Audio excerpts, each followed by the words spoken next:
Hello my dear viewers, I am Ankush Kumar Vishwakarma. Ankush IAS academy में आप सभी प्यारे साथियों का हार्दिक स्वागत है। आज हम लोग मनुस्मृति अध्याय 9 पढ़ेंगे।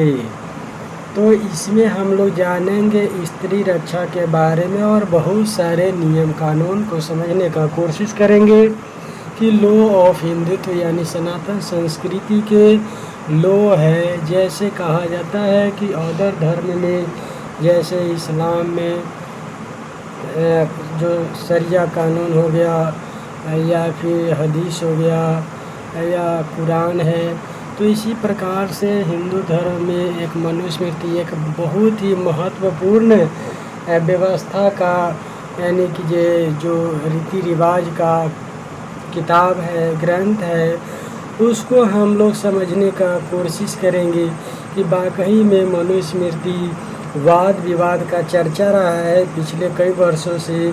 आखिर इसमें क्या सही और क्या गलत दिए गए हैं और इसको अध्ययन करने से मानव जाति का विकास होगा या फिर ह्रास होगा, इसको समझने से क्या फ़ायदे होंगे, क्या नुकसान होंगे, ये सारे चीज़ों को हम लोग पढ़ने के बाद इसको एनालाइज कर पाएंगे। तो चलिए हम लोग आगे बढ़ते हैं 9वां अध्याय में। सनातन धर्म में स्थित पुरुष और स्त्रियों के संयोग और वियोग समय के कर्मों को मैं आगे कहता हूँ, सुनो। पुरुष को अपनी स्त्रियों को कभी स्वतंत्र न होने देना चाहिए। विषयों में आसक्त स्त्रियों को सदैव अपने वश में रखना चाहिए। बालकपन में पिता के अधीन, युवावस्था में पति के अधीन और बुढ़ापा में पुत्र को स्त्रियों की रक्षा करनी चाहिए। स्त्री स्वतंत्र होने योग्य नहीं है। समय पर कन्यादान न करने से पिता, ऋतुकाल में सहवास न करने से पति और पिता के बाद माता की रक्षा न करने से पुत्र निंदा का पात्र होता है। साधारण कुसंगों से भी स्त्रियों की रक्षा करनी चाहिए, क्योंकि आरक्षित स्त्रियां दोनों कुलों को दुख देती है। इस प्रकार यह संपूर्ण वर्णों का धर्म है। दुर्बल पति भी अपनी स्त्रियों की रक्षा का उपाय करना चाहिए। स्त्रियों की रक्षा करने से पुरुष अपनी संतान को वर्ण संकर होने से बचाता है, अपने चरित्र को निर्दोष रखता है, अपने कुल की मर्यादा बढ़ाता है तथा अपनी और अपने कर्म की रक्षा करता है। पति स्त्री में वीर्य रूप से प्रवेश करके जगत में पुत्र रूप से जन्म लेता है, अपनी स्त्री में फिर जन्मता है।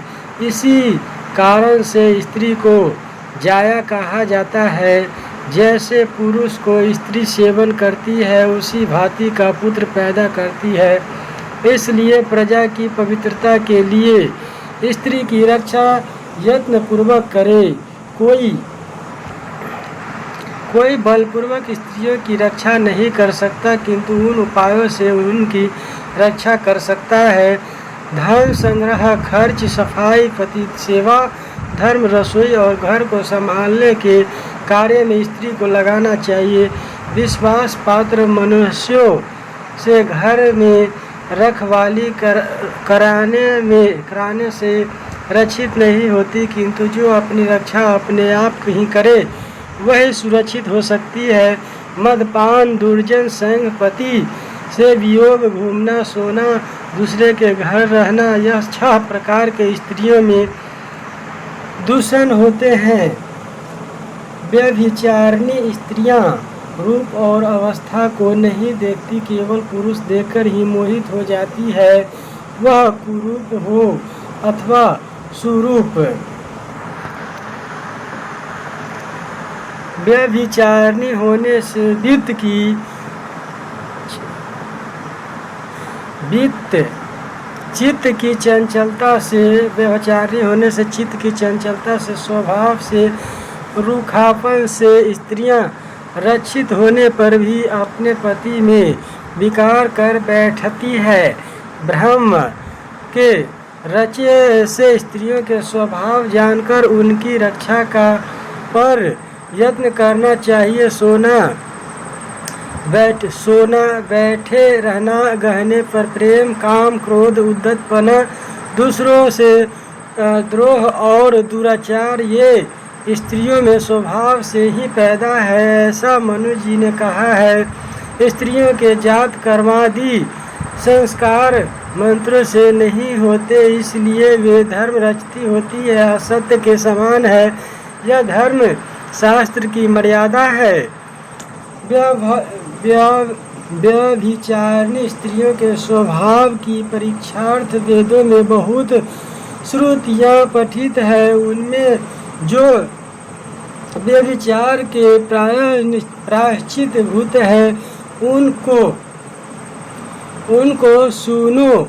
कोई पुत्र माता का मानस व्यभिचार जानकर कहता है कि जो मेरी माता अपवित्रता हुई पर पुरुष को चाहने वाली थी, उस दुष्टता का मेरा पिता शुद्ध वीर्य से शोधन करे। यह एक नमूना है। स्त्री अपने मन में पति के लिए जो अशुभ चिंतन करती है, मानसिक व्यभिचार उसका प्रायश्चित रूप मंत्र पुत्र को शुद्ध करने वाला है, माता को नहीं। जिस गुण वाले पति के साथ स्त्री विवाह करके रहती है, वैसे ही गुण वाली हो जाती है।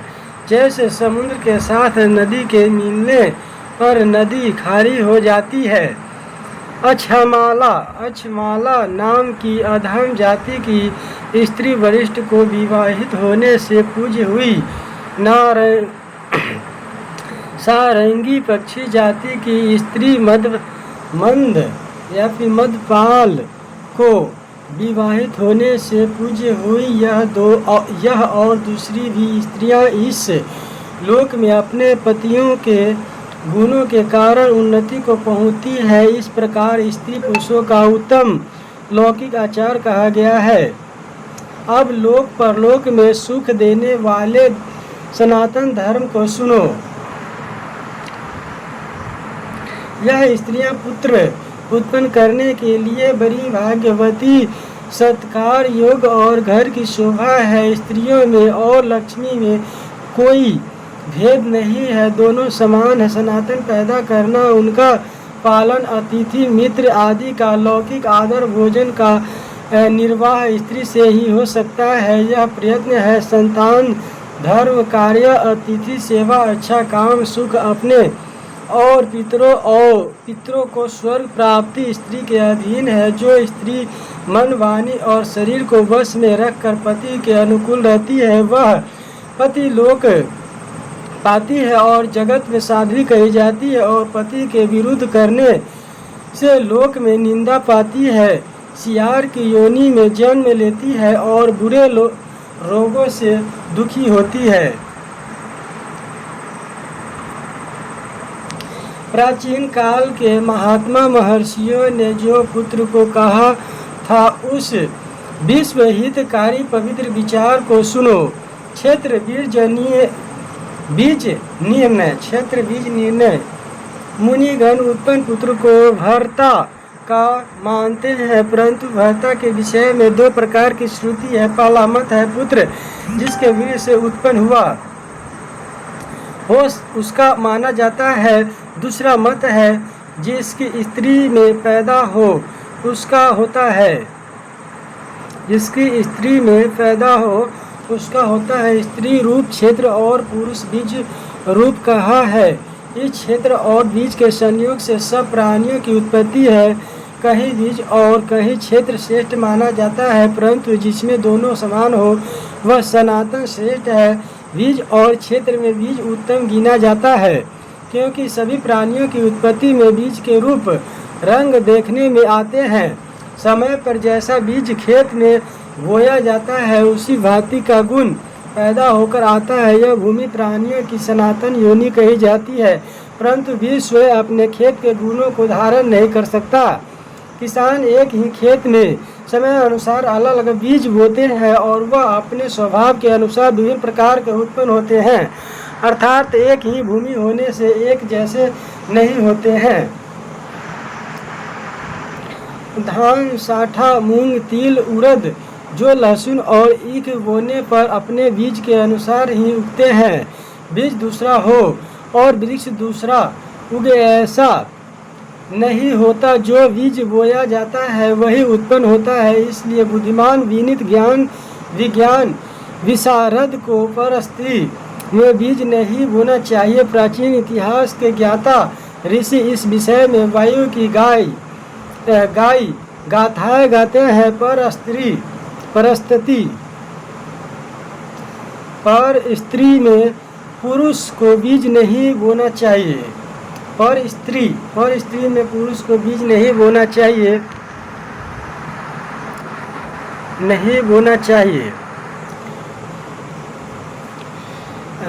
जैसे दूसरे के बेधे हुए मृग को फिर मारने से बाण निष्फल होता है, ऐसे पर स्त्री में बोया बीज शीघ्र निष्फल हो जाता है। इस पृथ्वी जो पहले राजा पृथु की भार्या थी, अभी भी लोग पृथु की भार्या ही जानते हैं। जो वृक्ष काट कर साफ करता है उसका खेत और जिसका बाण पहले लगे उसका वह मृग कहलाता है। स्त्री, आप और सनातन, यह तीनों मिलकर एक पुरुष कहलाता है। वेदज्ञ ब्राह्मण भी कहते हैं कि जो भरता है वही भार्या, जो भरता है वही भार्या है। बेचने व छोड़ने से भार्या अपने पति से नहीं टूटती। ऐसी धर्म मर्यादा प्रजापति की रची हुई है, जिसे हम जानते हैं। भाइयों का बंटवारा एक बार ही होता है, कन्यादान एक बार होता है और दान भी एक ही बार कहने से हो जाता है। सत्य पुरुष इन तीन बातों को एक बार ही करते हैं, जैसे गौ, घोड़ी, ऊँटनी, दासी, भैंस, बकरी और भेड़ आदि में सनातन पैदा करने वाला उस संतान का स्वामी नहीं माना जाता। ऐसे ही पर स्त्री में संतान का भागी नहीं होता। जो क्षेत्र का स्वामी न हो कर केवल बीज बोने वाले हो, उसका खेत के अनादि फल पर कोई अधिकार नहीं होता। एक बैल जो दूसरे की गायों में सैकड़ों बछड़े पैदा करता है, वह गौ वाले के होते हैं और बैल का वीर्य निष्फल जाता है। वैसे ही दूसरे के क्षेत्र में बोने वाले खेत वाले का काम करते हैं, बीज वाले को फल प्राप्त नहीं होता। खेत और बीज वालों में कोई ठहराव न हो तब तक संतान खेत वाले की प्रत्यक्ष मानी जाती है, क्योंकि बीज से खेत ही प्रधान है। क्षेत्र में जो संतान होगी वह हम दोनों की होगी, ऐसा ठहराव हुआ हो तो संतान क्षेत्र और बीज दोनों ही होगी। जो बीज जल के वेग अथवा वायु के वेग से गिरकर दूसरे के खेत में पैदा हो, उसके फल का भागी खेत वाला होता है, बोने वाला नहीं। यह व्यवस्था गौ, घोड़ी, दासी, ऊँटनी, बकरी, भेड़, पक्षी और भैंस की संतति में जाननी चाहिए। इस प्रकार बीज और योनि की प्रधानता और अप्रधानता का विषय कहा गया है। अब स्त्रियों का आप धर्म कहा जाता है। बड़े भाई की स्त्री छोटे भाई को गुरु पत्नी के समान और छोटे भाई की स्त्री बड़े भाई को पुत्र वधू के समान कही गई है। आपत्ति काल न हो अर्थात पुत्र हो तो बड़ा भाई छोटे भाई की स्त्री के साथ और छोटा भाई बड़े भाई की स्त्री के साथ नियोग विधि से भी गमन करे तो दोनों पतित होते हैं। संतान न हो तो पुत्र की इच्छा से नियोग की हुई स्त्री को देवर अथवा संपीड पुरुष से भी अभीष्ट संतान प्राप्त करनी चाहिए। विधवा स्त्री के साथ नियोग करने वाला शरीर में घी लगाकर मौन होकर रात्रि में शरीर में यानी कि नियोग करने वाला शरीर में घी लगाकर मौन होकर रात्रि भोग करे और इस भांति एक ही पुत्र पैदा करे, दूसरा कभी नहीं करना चाहिए। नियोग विधि के ज्ञाता कोई ऋषि एक पुत्र से नियोग का प्रयोजन सिद्ध न होते देखकर दूसरा पुत्र पैदा करना भी धर्म मानते हैं। शास्त्र की रीति से विधवा स्त्री में नियोग का प्रयोजन हो जाने पर छोटे भाई को बड़े भाई की स्त्री से माता और बड़े भाई को छोटे को स्त्री से पुत्र वधू के समान व्यवहार करना चाहिए। यदि नियोग करने वाले दोनों शास्त्र विधि को छोड़कर मन माना व्यवहार करे तो पतित होते हैं तथा पुत्र वधू गुरु पत्नी के साथ गमन करने वाले माने जाते हैं। दुई जातियों को विधवा स्त्री का नियोग दूसरे वर्ण वाले से नहीं कराना चाहिए। अन्य जाति से नियोग की हुई स्त्रियां धर्म का नाश कर डालती है। विवाह संबंधी मंत्रों में कहीं नियोग नहीं कहा है और विधवा का पुनर्विवाह भी कहीं नहीं कहा है। यह नियोग विधि राजा वेन के राज्य में प्रचलित हुई थी, परंतु विद्वान द्विजों ने इस पशु धर्म की निंदा की है। राजसी वेन जब सारी पृथ्वी पर राज करता था उस समय काम वासना से नष्ट वृद्धि होकर वर्ण संकरता फैलाई थी। तब से जो पुरुष विधवा स्त्री का संतान के लिए नियोग करता है उसकी साधु पुरुष निंदा करते हैं। जिस कन्या का पति वागदान करने के बाद मर जाए तो उसके को इस प्रकार उसे स्वीकार कर लेना चाहिए। श्वेत वस्त्र पहनकर मन वाणी शरीर से शुद्ध होकर उस कन्या के साथ उसका गमन करे और संतान होने तक ऋतु काल में उक्त रीति से एक बार गमन करे। चतुर पुरुष एक बार कन्या देकर फिर दूसरे को न दे, क्योंकि एक बार वर्ग दान करके दूसरे को देने से चोरी का पाप लगता है। जो कन्या रोगी, दुष्ट और छल से दी गई हो उसको विधि पूर्वक ग्रहण करके भी त्याग देना चाहिए। जो दोष वाली कन्या का बिना दोष कहे विवाह कर दे उस दुरात्मा पुरुष के दान को त्याग देना चाहिए। कार्यवश विदेश जाने वाला मनुष्य को स्त्री के भरण पोषण का प्रबंधन करके जाना चाहिए, क्योंकि सदाचारी स्त्री भी अन्न वस्त्र के लिए दुखी होकर बिगड़ जाती है। प्रबंधन करके पति के विदेश जाने पर स्त्री नियम से रहना चाहिए, श्रृंगार आदि नहीं करना चाहिए और प्रबंध किए बिना चला गया हो तो सीना काटना आदि उद्यम से निर्वाह करना चाहिए। पति धर्म कार्य के लिए विदेश गया हो तो 8 वर्ष, विद्याभ्यास के लिए गया हो तो 6 वर्ष और सुख के लिए गया हो तो 3 वर्ष प्रतीक्षा करने के पश्चात पति के पास चले जाना चाहिए। दुखदायी स्त्री के पति को 1 वर्ष प्रतीक्षा करनी चाहिए। उसके बाद आभूषण आदि छीनकर उस स्त्री के साथ नहीं रहना चाहिए। जो स्त्री अपने जुआरी मदप और रोगातुर पति की सेवा न करे उसके भूषण आदि लेकर 3 महीने तक त्याग करने योग्य है, परंतु जो पागल पतित नपुंसक बीजहीन पाप रोगी भी अपने पति की सेवा करे उसको त्यागना नहीं चाहिए और इन ही उससे कोई धन आभूषण इत्यादि छीनना चाहिए। जो स्त्री मधप दुराचारणी, उल्टा बर्ताव करने वाली, रोगनी, मारपीट करने वाली, फिजूल खर्च करने वाली हो उसके जीते ही दूसरा विवाह कर लेना चाहिए। ऋतुकाल से 8 वर्ष तक वृद्धा रहे, 10 वर्ष तक बालक होकर मरते जाए। कन्या उत्पन्न होते 11 वर्ष हो जाए और स्त्री कटुभाषी हो तो भी दूसरा विवाह कर लेना चाहिए। परंतु जो रोगी होकर भी पति का हित करे, सुशीला हो, तो उसकी संपत्ति से दूसरा विवाह करना चाहिए और उसका अपमान कभी भी नहीं करना चाहिए। दूसरी स्त्री के आने पर पहली स्त्री रूठकर घर से निकल जाती हो तो उसको रोकना चाहिए अथवा सबके समक्ष त्याग देना चाहिए। उत्सवों के समय मना करने पर भी जो स्त्री मदपान करे, गाने आदि में शामिल हो, उस पर 6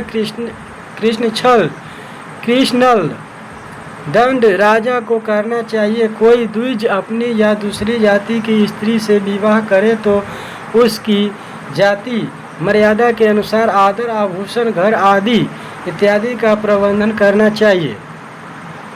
उन स्त्रियों में जो अपनी जाति की हो वे पति सेवा और धर्म कर्म करे। दूसरी जाति की स्त्रियों को यह कर्म कभी नहीं करना चाहिए, पर जो मूर्खता से अपनी जाति की स्त्री रहते दूसरी से कर्म कराता है उसको चंडाल समान जाने। यह ऋषियों ने कहा है। कन्या विवाह कुलहीन, सुंदर और समान जाति का वर मिले तो पिता विवाह योग अवस्था न होने पर भी शास्त्र रीति से कन्या दान कर दे, चाहे कन्या को ऋतुमती होने पर भी मरण पर्याप्त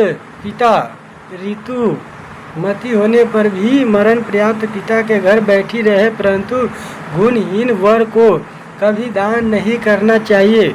यदि पिता गुणी वर मिलने पर विवाह न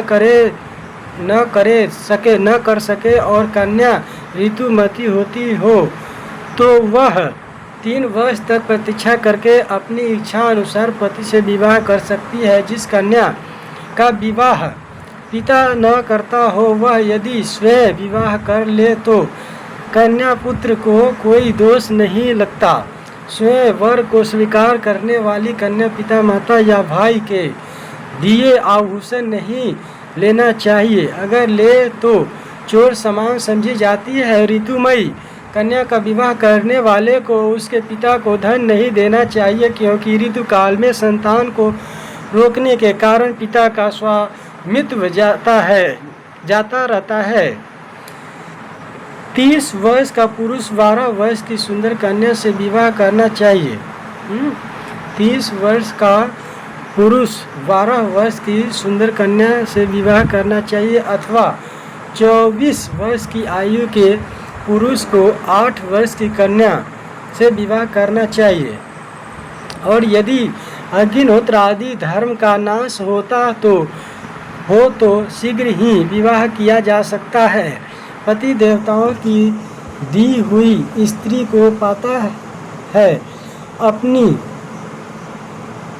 अपनी इच्छा से नहीं, इसलिए देवताओं के प्रीत्यर्थ उससे सती का पालन पोषण नित्य करना चाहिए। ईश्वर ने गर्भधारणार्थ स्त्रियों को रचा और संतान पैदा करने के लिए पुरुष को रचा है, इसलिए स्त्री पुरुष को साथ में धर्माचरण करना चाहिए। यह वेदों में कहा गया है, आतुर विवाह के लिए कन्या का मूल्य दिया हो और उसका पति मर जाए तो कन्या की इच्छा से देवर का विवाह कर देना चाहिए।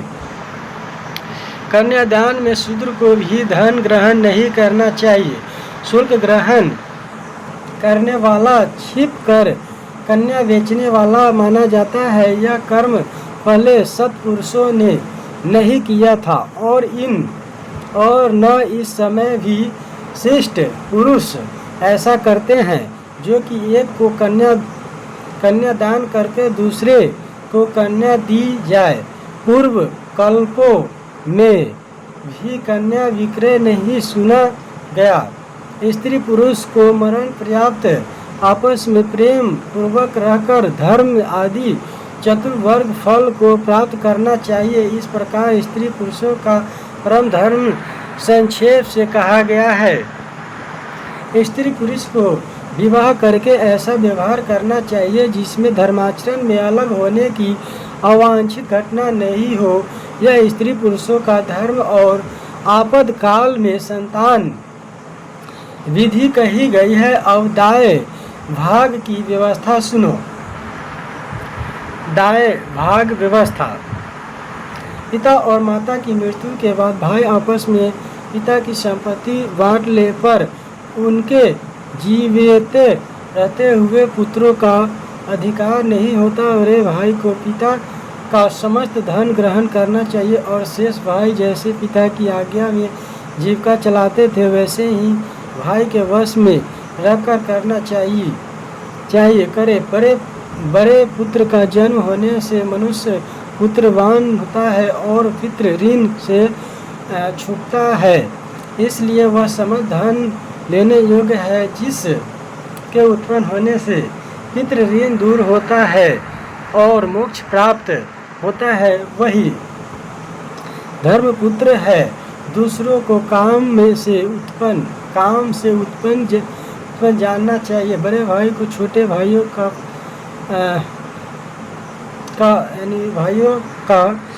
पालन पिता के समान करना चाहिए और छोटे भाई को बड़े भाई के साथ पिता के समान धर्मानुसार व्यवहार करना चाहिए। ज्येष्ठ कुल को बढ़ाता है और ज्येष्ठ ही कुल का नाश करता है।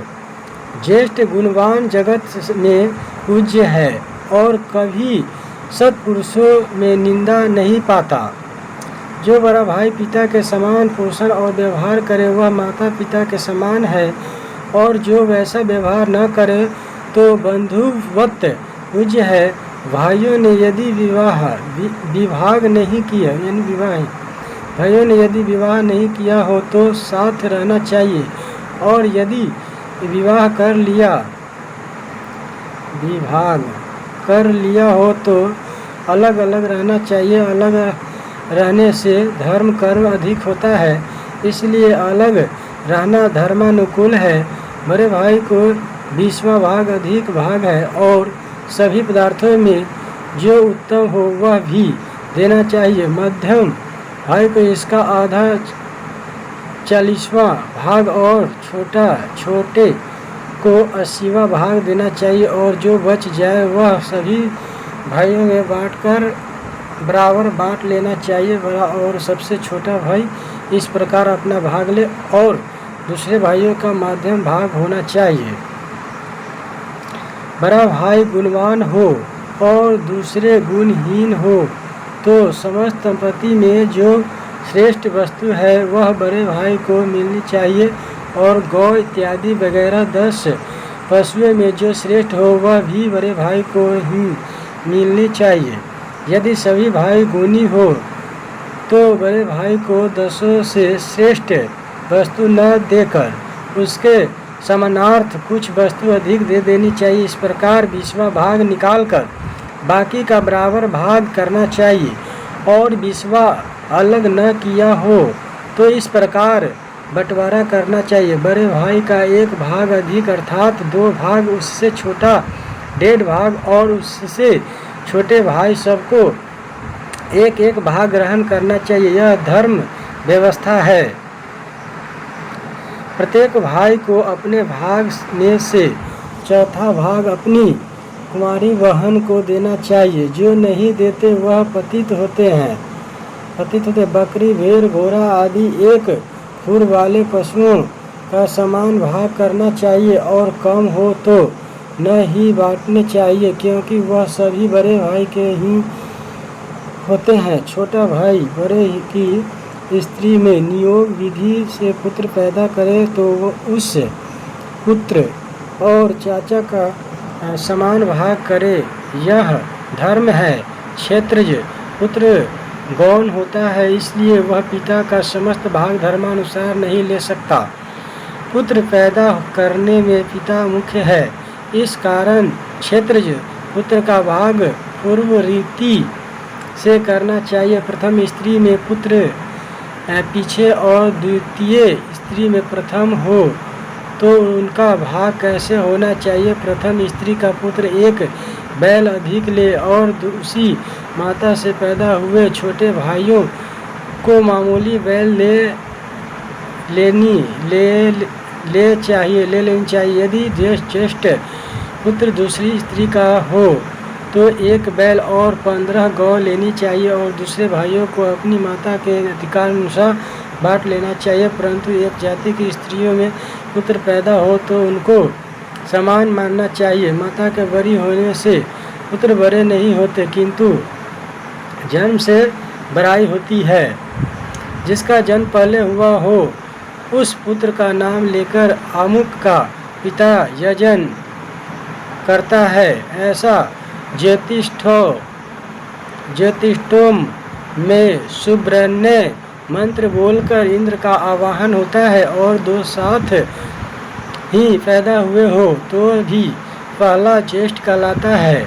जिसके पुत्र न हो वह कन्यादान के समय जामाता से नियम करे कि इस कन्या ले जो पुत्र होगा वह मेरा श्राद्ध आदि कर्म करेगा। पहले दक्ष प्रजापति ने अपने वंश की वृद्धि के लिए इसी विधि से कन्या को पुत्रिकाएं की थी।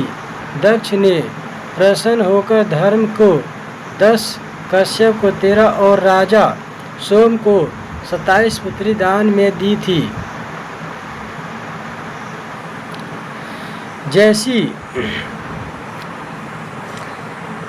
जैसी आत्मा है वैसा ही पुत्र है, और पुत्र और पुत्री समान है। इसलिए पिता की आत्मा रूप पुत्री बैठी हो तो दूसरा धन कैसे ले जाए। जो धन माता को दहेज में मिला हो वह कन्या का ही भाग है, और पुत्रहीन का सब धन दहित्र का ही है।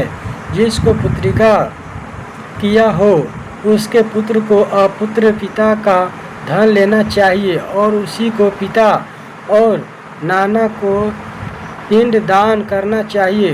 लोक में धर्मानुसार पुत्र और दौहित्र में कुछ भेद नहीं है, क्योंकि दोनों के माता पिता एक ही देह से उत्पन्न हुए हैं। यदि पुत्रिका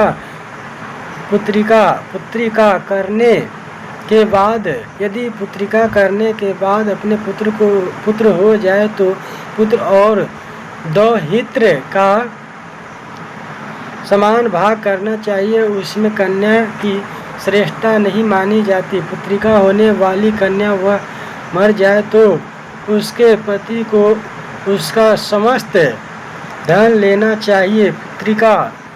पुत्री का विधान किया हो अथवा न किया हो, समान जाति वाले जामाता से जिस पुत्र को प्राप्त करे उसी से नाना पुत्रवान होता है। उसी को पिंड दान करना चाहिए और धन लेना चाहिए। पुरुष पुत्र से स्वर्ग लोक को जीतता है, पौत्र से धनत सुख पाता है, और पुत्र के पौत्र से सूर्य लोक को पाता है। पुत्र पुत्रनाम नामक नरक से पिता को बचाता है। इसलिए ब्रह्म ने स्वयं पुत्र संज्ञा की है। लोक में पौत्र और दौहित्र में कुछ अंतर नहीं है। दौहित्र भी नाना को पौत्र की भांति स्वर्ग पहुंचाता है। पुत्रिका पुत्र को पहला पिंड माता को देना चाहिए, दूसरा माता के पिता को देना चाहिए, तीसरा नाना के पिता को देना चाहिए। जिसका दस्तक गोद लिया पुत्र सर्वगुण संपन्न हो वह दूसरे गोत्र से आकर भी उसकी संपत्ति का अधिकारी होता है। दत्तक पुत्र अपने उत्पादक पिता के गोत्र और धन को नहीं पा सकता। जिसका गोत्र और धन पाता है उसी को पिंड दान दे सकता है। बिना नियोग विधि से पैदा पुत्र और पुत्र वाली के देवर से उत्पन्न पुत्र, ये दोनों भी पिता के धन के अधिकारी नहीं होते, क्योंकि यह जारज और कामज है। नियुक्त स्त्री में भी विधान के बिना पैदा हुआ पुत्र पिता का धन नहीं पा सकता, क्योंकि वह पतित से पैदा हुआ है। परंतु विधि से नियुक्त स्त्री में उत्पन्न पुत्र औरस पुत्र के समान है। यह क्षेत्र वाले का बीज है, धर्म से उत्पन्न हुआ है। जो पुरुष मृत भाई की स्त्री और उसके धन का ग्रहण करे उसको नियोग विधि से पुत्र उत्पन्न करके उसको भाई का समस्त धन उस पुत्र को दे देना चाहिए। जो नियुक्त स्त्री दूसरे पुरुष से पुत्र पैदा करे, यह पुत्र काम काज कहलाता है और पिता की संपत्ति के योग्य है। एक जाति की स्त्रियों में पैदा हुए पुत्रों के विवाह की यह रीति है। अब एक पुरुष से अनेक जाति के स्त्रियों में उत्पन्न पुत्रों का विभाग सुनो। ब्राह्मण के यदि क्रम से चारों वर्ण की स्त्रियां हो तो उनमें पुत्र पैदा होने पर इस प्रकार विभाग करे। खेती का बैल, सार सवारी का घोड़ा, गहना, रहने का स्थान और जो कीमती चीज हो उनको ब्राह्मणों के पुत्र को देना चाहिए। ब्राह्मणी के पुत्र को धन में 1/3 हिस्सा मिलना चाहिए। क्षत्रिय के पुत्र को 2 भाग, वैश्य के पुत्र को 1.5 भाग और शूद्र के पुत्र को 1 भाग मिलना चाहिए, अथवा समस्त संपत्ति का 10 भाग करके धर्मज्ञ पुरुष धर्मानुसार इस प्रकार भाग करे। ब्राह्मणी पुत्र को 4 भाग, क्षत्रिय पुत्र को 3 भाग, वैश्य पुत्र को 2 भाग और शूद्र पुत्र को 1 भाग। यद्यपि सत्पुत्र हो अथवा असत्पुत्र हो, पर धर्म से शूद्र पुत्र को 10 भाग से अधिक नहीं देना चाहिए। ब्राह्मण क्षत्रिय वैश्य के शूद्र से पुत्र हो तो वह धन का भागी नहीं होता। जो कुछ पिता उसको प्रेम पूर्वक दे वही उसका धन होता है। समान वर्ण की स्त्रियों में जो पुत्र उत्पन्न हो उनमें बड़े भाई को कुछ अधिक देकर बाकी संपत्ति को समान रूप से बांट लेना चाहिए। शूद्र की समान जाति ही की भार्या होती है, दूसरे वर्ण की विधि नहीं है। उसमें यदि 100 पुत्र भी हो तो भी वह समान भाग के ही अधिकारी होंगे।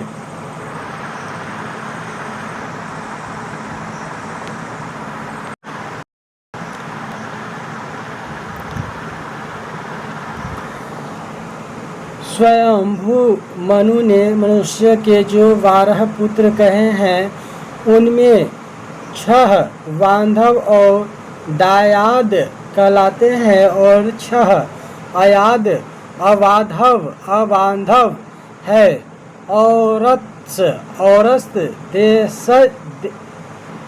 औरस क्षेत्रज दस्त कृत्रिम गूढ़ोत्पन्न और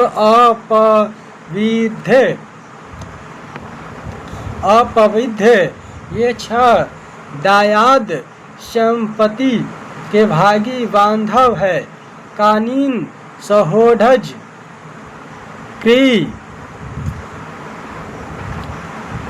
कृतक, पौनर्भ,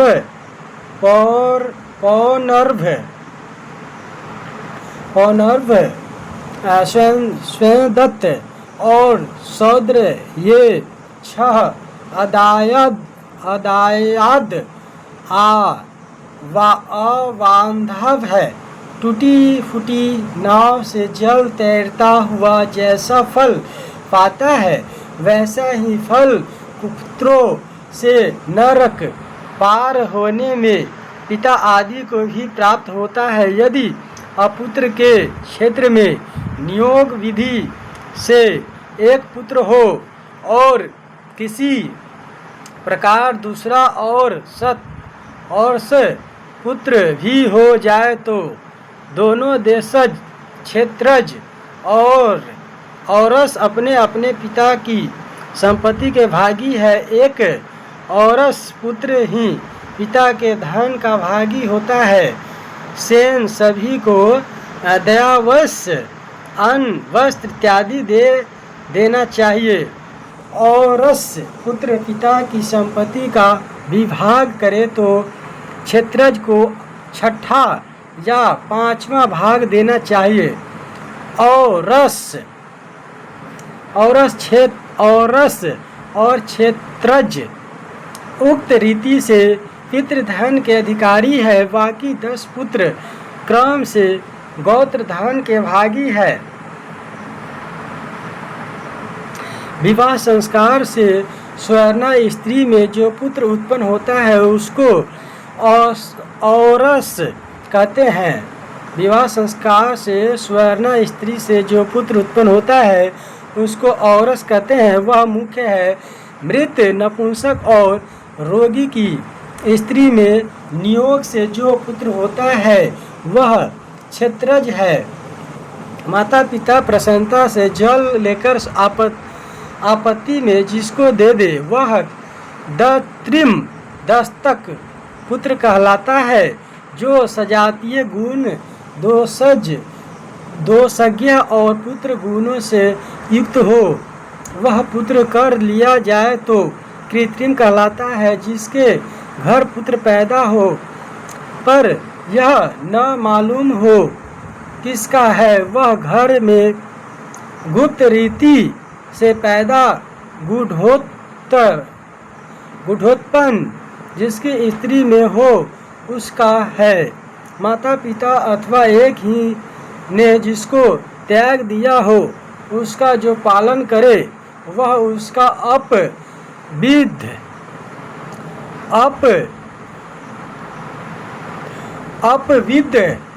विद्ध पुत्र कहलाता है। अपने पिता के घर सजातीय पुरुष से एकांत में कन्या जो पुत्र पैदा करे उसको कानीन कहते हैं।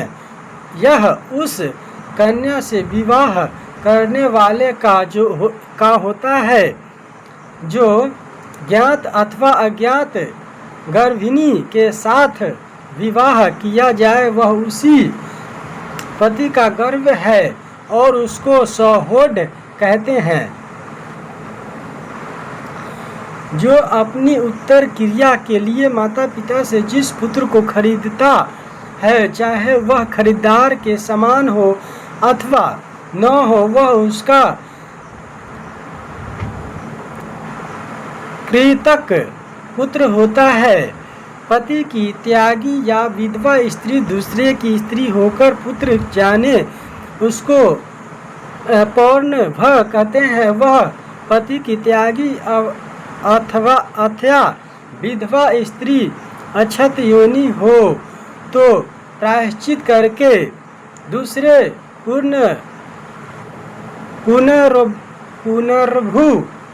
पुनर्भु यानी कि पुनर्भु पति के पास रह सकती है। जो माता पिता से हीन हो बिना कारण ही जिस पुत्र को माता पिता ने त्याग दिया हो वह अपने को जिसे दे दे वह स्वयं दत्त पुत्र कहलाता है। ब्राह्मण कामना से शूद्रा में जिस पुत्र को पैदा करे वह जीता ही मुर्दा के समान है, इसलिए उसे पार्श्व कहते हैं। शूद्र का दासी में या दास की स्त्री में जो पुत्र हो वह पिता की आज्ञा से अपना भाग ले। यह धर्म मर्यादा है।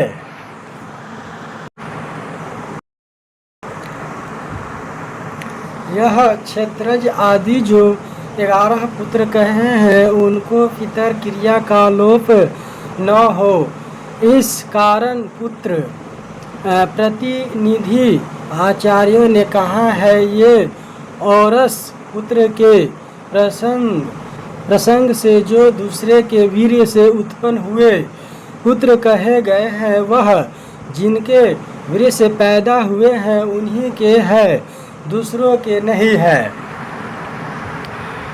सहोदर भाइयों में यदि एक भी पुत्रवान हो तो उस पुत्र से सभी भाई पुत्रवान है, ऐसा मनु जी कहते हैं। एक पुरुष की कई स्त्रियों में जो एक भी पुत्र वाली हो तो उससे सभी पुत्र वाली कहलाती है। और औरस आदि पहले पुत्र न हो तो अगले पुत्र पिता के धन के अधिकारी होते हैं। और यदि बहुत से पुत्र समान ही हो तो सभी धन के अधिकारी है। पिता के धन को लेने वाले पुत्र ही है, न सहोदर भाई है, न पिता इत्यादि ही है, परंतु पुत्र हीन का धन उसका पिता अथवा भाई ले सकता है।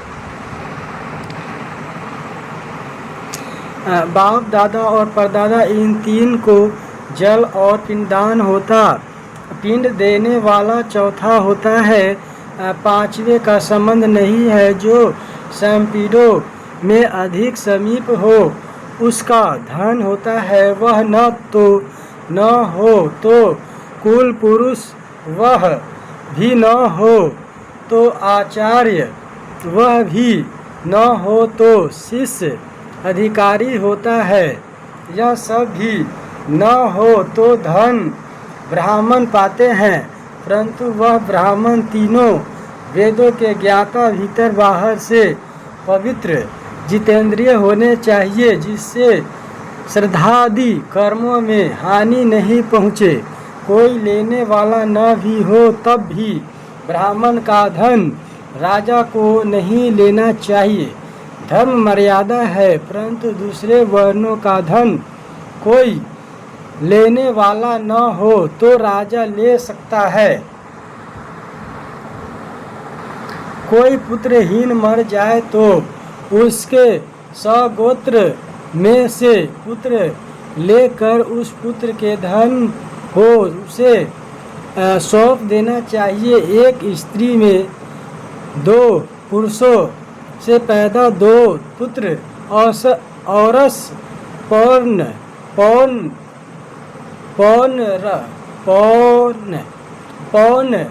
भर्व आदि धन के लिए विवाद करे तो जिसके पिता का जो धन हो उसको वही लेना चाहिए, दूसरा को वह धन नहीं मिलना चाहिए। माता के मरने पर भी सहोदर भाई और कुंवारी बहनों को माता के धन को एक समान बांट लेना चाहिए। उन लड़कियों की जो अविवाहित हो उनको नानी के धन में से कुछ प्रसन्नता पूर्वक दे देना चाहिए। विवाह काल में अग्नि के समय पिता आदि का दिया, ससुराल में पाया हुआ आभूषण इत्यादि, पति का दिया, पिता का दिया, भाई का दिया और माता के से आया, ये 6 प्रकार के स्त्री धन कहे हैं। विवाह में पति की तरह से मिला धन और खुशी से पति का दिया धन, पति के जीते स्त्री मर जाए तो वह धन उसके पुत्र का होता है।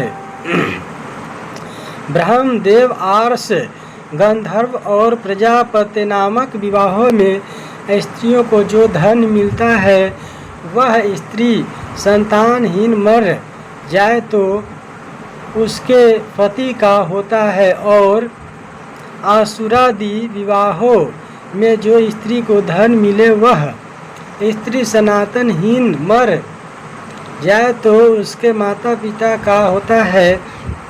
स्त्री के पास किसी भी प्रकार का धन जो पिता का दिया हो वह उसकी ब्राह्मणी कन्या को ग्रहण करना चाहिए अथवा उसकी संतान को ग्रहण करना चाहिए।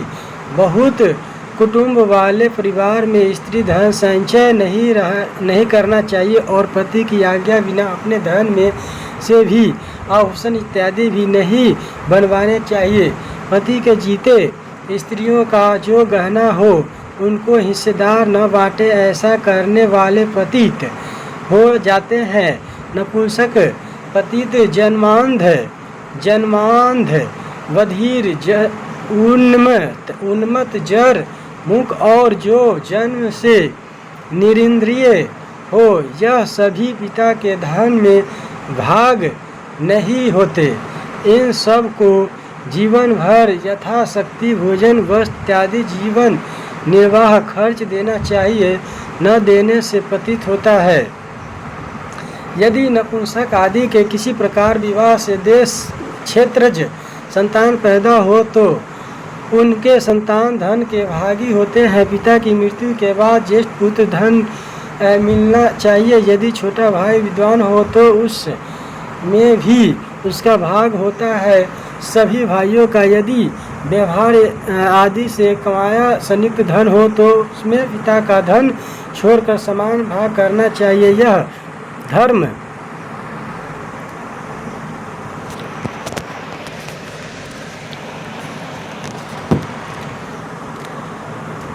यह धर्मशास्त्र को मर्यादा है। धर्मशास्त्र को मर्यादा है।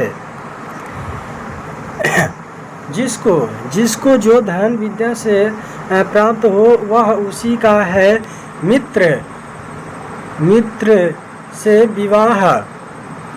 विवाह में और मधुपर्क में जो धन जिसको मिले वह उसी का है जो अपने पुरुषार्थ से धन कमा सकता है और भाइयों के साधारण धन को न चाहता हो उसको कुछ निर्वाह योग्य देकर अलग कर देना चाहिए। पिता के धन को हानि न पहुंचाकर अपने परिश्रम से जो धन प्राप्त हो यदि उसमें इच्छा न हो तो भाइयों को भाग नहीं देना चाहिए। पिता धन जिसको कोई नहीं पा सका हो उसको पिता को प्राप्त करना चाहिए। यदि इच्छा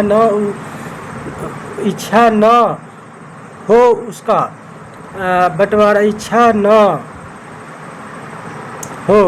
बंटवारा नहीं करना चाहिए क्योंकि वह उसने स्वयं प्राप्त किया है। भाई एक बार अलग होकर फिर साथ रहे और दोबारा बंटवारा करना चाहे तो समान भाग करना चाहिए। उस समय बड़े भाई का भाग अधिक नहीं होना चाहिए। जिन भाइयों में बड़ा व छोटा भाई बंटवारे के समय सन्यासी हो गया हो अथवा मर गया हो तो भी उसका भाग नष्ट नहीं होता।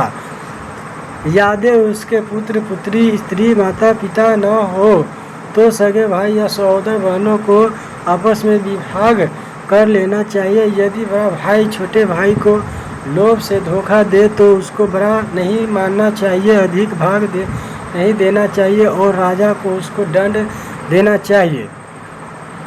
भाई यदि विरुद्ध कुकर्म में पड़े हो तो वह धन प्राप्त करने योग्य नहीं होता। बड़े भाई छोटे भाई का भाग बिना दिए स्वामी नहीं बनना चाहिए। भाई बांट कर अलग न हुए हो और सभी साथ रहकर व्यवहार भी करते हो तो पिता को पुत्रों को न्यूनाधिक भाग कभी नहीं देना चाहिए। यदि अपने जीवन में ही पिता विवाह कर दे और दूसरा पुत्र उत्पन्न हो जाए तो वह पिता के ही धन का अधिकारी होता है अथवा जो पिता के साथ रहते हो उनसे साथ विभाग करना चाहिए। पुत्र का पुत्र मर जाए और उसकी स्त्री न हो तो धाय माता को धन प्राप्त करना चाहिए और माता भी न रहे तो पिता की माता को वह भाग प्राप्त होना चाहिए। माता पिता के धन और ऋण का यथा विधि विभाग कर लेने पर यदि कुछ दूसरी संपत्ति का पता लगे तो उसको सभी को समान रूप में बांट लेना चाहिए। वस्त्र सवारी गहने आभूषण पकवान जल दासी मंत्री पुरोहित और गौ चरने का स्थान इनका विभाग धर्मशास्त्री नहीं करते, अर्थात जो जिसके काम में आए वही उसको रखना चाहिए। इस प्रकार विभाग और क्षेत्र आदि पुत्र उत्पन्न करने की तिथि क्रम से कही गई है। अब दैत्य जुए की व्यवस्था सुनो। दैत्य जुआ। राजा को अपने देश में जुआ और समाहार्य को दूर करना चाहिए क्योंकि ये दोनों दोष राजा के राज्य का नाश करने वाले होते हैं। जुआ और समाहार्य प्रत्यक्ष लूट है। इस कारण राजा को इन दोनों के नाश का यत्न करना चाहिए। जो रुपया पैसा कौड़ी आदि निर्जीव से खेला जाए उसको जुआ कहते हैं और तितर बटेर आदि जीवों पर जो बाजी लगाई जाती है उनको समाहार्य कहते हैं। जो पुरुष जुआ और समाहार्य करे या करावे उन सब को और ब्राह्मण वेशधारी शूद्रों को राजा को खूब पिटवाना चाहिए। जुआरी धूर्त क्रूर कर्मा पाखंडी मर्यादा के खिलाफ चलने वाले और शराबी को राजा अपने नगर से निकलवा देना चाहिए, क्योंकि राजा के राज्य में यह सभी छिपे चोर के समान है। अपने कुकर्म से प्रजा को दुख देते हैं। यह जुआ पहले कल्प में बड़ा वैर बढ़ाने वाला देखा गया है। इस कारण बुद्धिमान मनुष्यों को हंसी के लिए भी जुआ नहीं खेलना चाहिए।